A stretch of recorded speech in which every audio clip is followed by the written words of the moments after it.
ওয়াহাবিরা তো ফিতনা সৃষ্টি করার জন্য জন্ম নিয়েছে উম্মতের মধ্যে। একটা হাদিস পেয়ে গেল, ফিতনা ছড়াবো কি? ওই যে 20 রাকাত সাহাবা থেকে প্রমাণিত আর 8 রাকাত নবী থেকে প্রমাণিত। তো 8 রাকাত হচ্ছে সুন্নাত, 20 রাকাত নফল। তো সুন্নাতে বেশি নাকি নফলে কম? এভাবে বলা হয় কি হয় না? এই জোরে বলেন হয় কি হয় না? আমার সামনে ফেস টু ফেস কথা হচ্ছে, দলিল দিচ্ছে বুখারীর হাদিস। আমি বললাম বেটা বুখারীর এই হাদিস জানো না আরো জানো? একটা আপনাদের মুর্শিদাবাদের এই জায়গাটার নাম কি? জলঙ্গি। জলঙ্গির একটা সিস্টার আছে, নাম শুনেছেন? সিস্টার জি, সিস্টার রাহুল। ওর বাপও বলে ব্রাদার রাহুল। ওর নাম দিয়েছি বিমল দাসের ছেলে তিরঙ্গা দাস। বুঝতে পারছেন? ওর নাম হচ্ছে বিমল দাসের ছেলে তিরঙ্গা দাস। ও চ্যালেঞ্জ করছে বাংলাদেশের মুফতি আলাউদ্দিন জিহাদিকে, চ্যালেঞ্জ দিচ্ছে আল্লামা শহীদুল্লাহ বাহাদুর ভাইকে। তো হিম্মত থাকে তোর বাড়ির পড়োশিতে বসে আছে, একবার আমাদের নাম নিয়ে দেখে দাও, একবার নাম নিয়ে দেখে দাও, তুমি তো মনে করবো বাপের বেটা আছো। আর শুনেন, আমার সামনে কথা হচ্ছে, আমি বলছি বলো। মায়েশা বলছে নবী পাক রমজানের বাইরে 11 রাকাতের বেশি পড়তেন না, তুমি কি মনে করলা? বলছে 8 রাকাত তারাবি পড়তেন, 3 রাকাত বেতর পড়তেন। আমি বললাম তোমরা 8 রাকাত তারাবি পড়ে 1 রাকাত বেতর পড়ো, তোমরা তো এই হাদিসটাকেও মানো না, না কি বলেন? এই হাদিস কেউ তো মানো না। আমি বললাম পুরো বুখারী পড়েছে না একটাই হাদিস, চুপচাপ দাঁড়িয়ে আছে। আমি বললাম খুলো বুখারী। মায়েশা বলছেন নবী পাক সাল্লাল্লাহু আলাইহি ওয়াসাল্লামের রাত্রে নামাজের ব্যাপারে নবী পাক 7 রাকাত পড়তেন, 9 রাকাত পড়তেন হাদিস আছে, 11 রাকাত পড়তেন হাদিস আছে, 13 রাকাত পড়তেন হাদিস আছে। তো 8 রাকাতটা কেন নিয়ে বসে আছো? 7 রাকাতেরটাও মানো, 9 রাকাতেরটাও মানো, 13 রাকাতেরও মানো। বুখারীর মধ্যে হাদিস নবী পাক কখনো 7 রাকাত পড়েছেন, 9 রাকাত পড়েছেন, 11 রাকাত পড়েছেন, 13 রাকাত পড়েছেন। তো 8 রাকাতকে নিয়ে আঁকড়ে ধরে আছো, বাকি সবটিকে বাদ কেন দিয়ে দিলে? কিন্তু বেটা শুনো, বুখারীর মধ্যে 8 রাকাতের কথা, 11 রাকাতের কথা আছে, 13 রাকাতের কথা আছে, 7 রাকাতের কথা আছে। আর যখন রাকাত সংখ্যা ভিন্ন হয়ে একটি হাদিস বর্ণনা করা হচ্ছে 11 রাকাত, আর একটি 13 রাকাত, আর একটি 9 রাকাত, আর একটি 7 রাকাত, তাহলে এই হাদিসের মধ্যে হয়ে গেল ইজতিরাব। এই হাদিসের মধ্যে কি হয়ে গেল? জোরে বলেন, ইজতিরাব হয়ে গেল। তার কারণে ইমাম ইবনে হাজার আসকালানী, বুখারী শরীফের সর্বশ্রেষ্ঠ ভাষ্যকার, নিজের কিতাব ফাতহুল বারী, বেইরুত লেবাননের ছাপ, এই কিতাবের মধ্যে বলছেন নাসাবা বাদহুম ইল্লাল ইজতিরাব। এই হাদিসটিকে অসংখ্য মুহাদ্দিসিনে কেরাম বলেছেন ইজতিরাব আছে। জোরে বলেন সুবহানাল্লাহ। আর যে হাদিসে ইজতিরাব থাকে ওই হাদিস দিয়ে দলিল গ্রহণযোগ্য? এই জোরে বলেন গ্রহণযোগ্য? যে হাদিসে ইজতিরাব থাকে ওই হাদিস দিয়ে দলিল গ্রহণযোগ্য হবে? গ্রহণযোগ্য হবে না। এইবার চলে আসেন, এই যে বুখারীতে আছে কখনো 7-এর কথা, 9-এর কথা, 11-এর কথা, 13-এর কথা, একটু লক্ষ্য করে শুনবেন বাবা। আচ্ছা শুনেন, 7-এর কথা, 13-এর কথা, 11-এর কথা কেন হলো? ইমাম ইবনে হাজার আসকালানী রাহমাতুল্লাহ আলাইহি বুখারী শরীফের সারা ফাতহুল বারীর মধ্যে এই 11 রাকাতের হাদিসের ব্যাপারে বলছে যে এটা হচ্ছে তাহাজ্জুদের হাদিস। কিসের হাদিস? জোরে বলেন, তাহাজ্জুদের হাদিস। আর তাহাজ্জুদ আর তারাবি এক না। তাহাজ্জুদের জন্য ঘুমানো শর্ত, তারাবির জন্য কি ঘুমানো শর্ত আছে? জি, এশার নামাজ পড়ে আপনি ঘুমিয়ে যান, যখনই আপনার চোখ খুললো তখনই তাহাজ্জুদের টাইম। কিন্তু তারাবির নামাজের জন্য ঘুমানো শর্ত আছে একটা। আচ্ছা বলেন তো, তাহাজ্জুদের নামাজ শুধু রমজান মাসে হয় না 12 মাস? 12 মাস চলে না? কিন্তু তারাবির নামাজ কি 12 মাস চলে? জি। আচ্ছা, হজ আর উমরা এক না দুই? হজ আর উমরা এক না দুই? যেই ব্যক্তি উমরা করে তাকে হাজী বলা যাবে না, যেই ব্যক্তি হজ করে তাকে হাজী বলা যাবে। হজ কি 12 মাস হয় না 1 মাস? জি, অনলি ওয়ান। আর উমরা 12 মাস চলে। তাহলে কি বোঝা গেল? যে হজ শুধু 1 মাস হয়, উমরা 12 মাস চলে, তাহাজ্জুদ 12 মাস চলে, তারাবি মাত্র 1 মাস হয়। যেমন উমরা আর হজ এক হতে পারে না, তাহাজ্জুদ আর তারাবি এক হতে পারে না। বল সুবহানাল্লাহ। এইবার কোন গুদল মুন্সি যদি বলে, বিমল দাসের বেটা তিরঙ্গা দাসকে বলবেন, সিস্টার রাহুলকে, যে তুমি যে বলছো তারাবি তাহাজ্জুদের নামাজ এক, তাহলে শুধু রমজান মাসে 8 রাকাতের জামাত না, 12 মাস জামাত করে দেখাও, তেবি মনে করবো বাপের বেটা আছে। 12 মাস তারাবির নামাজের জামাত করো। কিন্তু শুনেন তারা কি বলবে?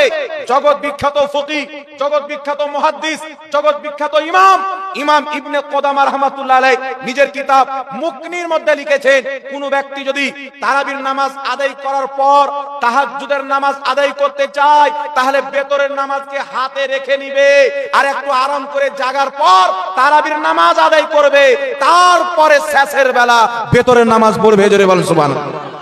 তাই এই বক্তব্য মুকনি ইমাম ইবনে কুদামার কি প্রমাণ হলো? যে তাহাজ্জুদের নামাজের পরে, তারাবির নামাজের পরেও তাহাজ্জুদের নামাজ আছে না নাই? জোরে বলেন আছে না নাই? আছে। আছে। আপনার যদি এরাজা আছে, তাহাজ্জুদ পড়লাম, তারাবি পড়লাম, তাহাজ্জুদ পড়বো না, তাহলে জামাতে শহীদ বেতর পড়া মুস্তাহাব।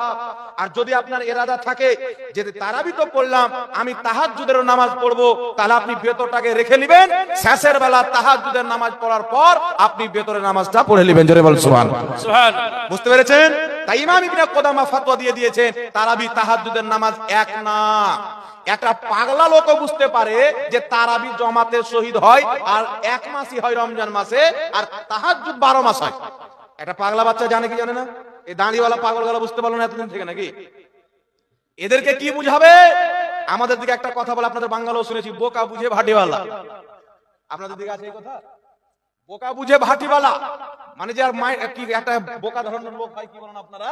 এই লোক বুঝবে ভাটিওয়ালাতে, আর বুঝে মরার পরে হবে ভাটিওয়ালা। হাদিস শরীফের মধ্যে আছে, মানুষ যখন মারা যায় তাকে দাফন করা হয়, তাকে দাফন করার পরে মুনকার নাকির যখন প্রশ্ন করতে আসে, ওই সময়টা ভাটিবেলা থাকে। বিকাল বেলা কি থাকে? বিকাল বেলা। আমাদের ভাষায় ওকে বলে ভাটিবেলা, আসরের সময়। তো এদের ভাটিবেলা হবে কবরে যাওয়ার পর। কবরের আগে এদেরকে বুঝাইতে পারা যাবে না, শয়তান কবজা করে আছে। নাউজুবিল্লাহ বলেন না? শয়তান কবজা করে আছে। এইবার শুনেন বিরাদর ইসলাম, 8 রাকাতের হাদিস, এই যে বুখারীর এই হাদিসকে দিয়ে তারাবির নামাজ প্রমাণ করতে চাই। নবী 8 রাকাত তারাবি পড়েছেন। আমি কি বলবো? তাদেরই গাল, তাদেরই জুতা। আহলে হাদিসের সবচেয়ে বড় ইমাম ইবনে তাইমিয়া নিজের কিতাব মাজমুয়া ফাতাওয়ার মধ্যে লিখেছে, নবী পাক থেকে তারাবির রাকাত সংখ্যা প্রমাণিত নয়। তাদের আব্বা লিখেছে, নবী পাক থেকে তারাবির রাকাত সংখ্যা প্রমাণিত নাই, 8ও প্রমাণিত নাই, 20ও নাই। এই কথা ওদের ইমামের বক্তব্য। তাদের আরেকজন ইমাম শাওকানি নিজের কিতাব নাইলুল আওতার, দুটি কিতাব আমার কাছে আছে, নাইলুল আওতারের মধ্যে লিখতেছে নবী পাক থেকে তারাবির রাকাত সংখ্যা প্রমাণিত নয়। ইবনে তাইমিয়া মাজমুয়া ফাতাওয়ার মধ্যে লিখছে নবী পাক থেকে তারাবির রাকাত সংখ্যা প্রমাণিত নয়, কিন্তু খোলাফায়ে রাশিদিন থেকে, হযরতে ওমর থেকে, হযরতে আলী থেকে, হযরতে উসমান থেকে স্পষ্ট ভাবে প্রমাণিত আছে যে হযরতে ওমর ফারুকের জামানায় 20 রাকাত তারাবির নামাজ জামাতের সহিত আদায় করা হয়েছে। প্রত্যেক সাহাবীর মধ্যে কোন একজন অস্বীকার করেনি। জোরে বলেন সুবহানাল্লাহ। সুবহানাল্লাহ। তার কারণে ফুকাহায়ে কিরাম, মুহাদ্দিসিনে কিরাম বলেছেন 20 রাকাত তারাবির উপরে ওমর ফারুক রাদিয়াল্লাহু তাআলা আনহুর জামানায় ইজমা হয়েছে। সুবহানাল্লাহ বলেন। সুবহানাল্লাহ। জলঙ্গির সিস্টার বলছে, বিমল দাসের বেটা তিরঙ্গা দাস, এই লোকটা বলছে যে ইজমা হয়নি। আচ্ছা বলেন তো বাবা, ইবনে কুদামার সামনে এই লোকটার কোনো হাইসিয়ত আছে? জি। ইমাম বদরুদ্দিন আইনির সামনে আর কোন দাম আছে? ইমাম মুল্লা আলী কারির যে কিতাব আছে না মিরকাত, এ চাড়তে পারবে না। পড়া তো দূরে থাক, চাড়তে পারবে না। এ বলছে, রাহুল বলছে 20 রাকাত তারাবির উপরে ইজমা হয়নি, এটা মিথ্যা কথা। যদি মিথ্যা হয়, লা মাযহাবীদের ইমাম নওয়াব সিদ্দিক হাসান খাঁ গোপালী নিজের কিতাব আউনুল বারীর মধ্যে লিখতেছে, তাদের ইমাম বলেছে 20 রাকাত তারাবির উপরে হযরত ওমর ফারুকের জামানাতে ইজমা হয়েছে। জোরে বলেন সুবহানাল্লাহ। সুবহানাল্লাহ। সুবহানাল্লাহ। তাহলে তার ফতোয়া অনুযায়ী তাদের ইমাম মিথ্যুক, তাদের ইমাম হলো কাজ্জাব। আর কাজ্জাবের ভক্ত কি হবে? মিথ্যুক ব্যক্তির ভক্ত কি হবে বাবা? মিথ্যুক হবে না? জি। একজন হলো, শুনেন, এইবার চলে আসেন আহলে হাদিসদের 5 জন ইমামের হাওয়ালা আমার কাছে আছে। তারা বলেছে 20 রাকাত তারাবির উপরে হযরত ওমর ফারুকের জামানায় ইজমা হয়েছে। এইবার আপনার সামনে পেশ করতেছি যেইগুলি ইমামকে সবাই মানেন। ইমাম ইবনে কুদামা রাহমাতুল্লাহ আলাইহি নিজের কিতাব কিতাবুল মুগনির মধ্যে লিখেছেন, হযরত ওমর ফারুকের জামানাতে 20 রাকাতান 20 রাকাত তারাবির উপরে সাহাবায়ে কেরামের ইজমা হয়েছে।